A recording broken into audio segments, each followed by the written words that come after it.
Prédication du dimanche de la Sainte Famille de l'année C, Luc 2, 41-52.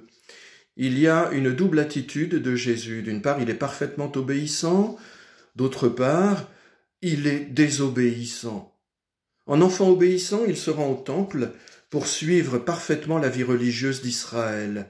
Il va donc à Jérusalem pour la fête de la Pâque, et parmi les docteurs, ces maîtres officiels de la religion juive, il achève sa connaissance pour être au point comme tout juif religieux doit l'être.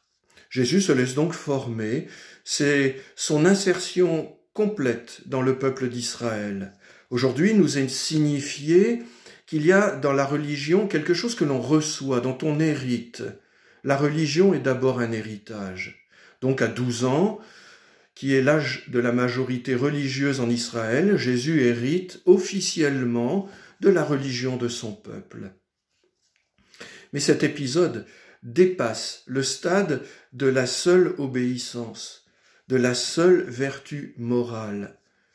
Pour tout homme croyant vient un moment où il passe de la religion héritée à la religion intégrée et redite personnellement. C'est ce qui se produit aussi aujourd'hui pour Jésus.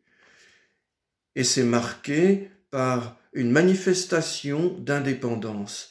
Il reste à Jérusalem à l'insu de ses parents, sans même les prévenir, et il les oblige à le chercher. Au début de cet évangile, les parents ont l'initiative, à la fin c'est lui.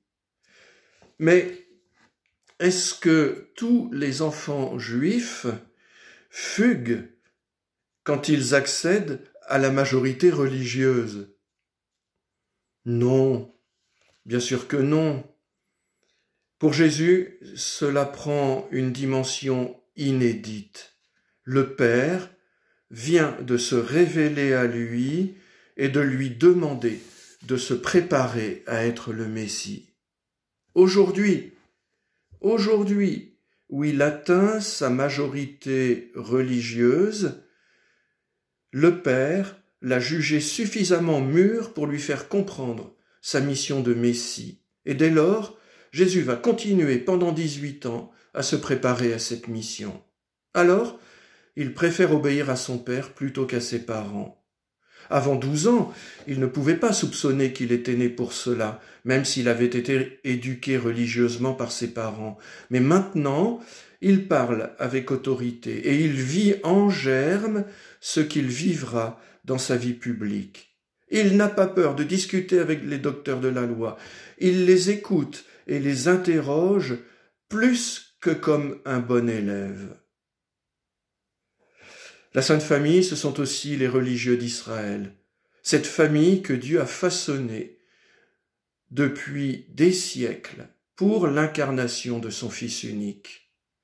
Mais pourquoi Israël et pas un autre peuple? Pour moi, c'est clair.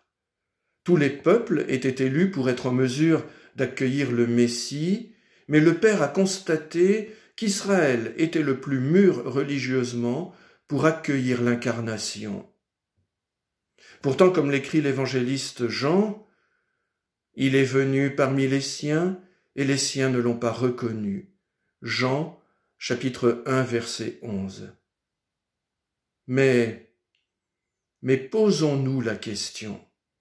Sommes-nous sûrs que nous l'aurions reconnu? Amen.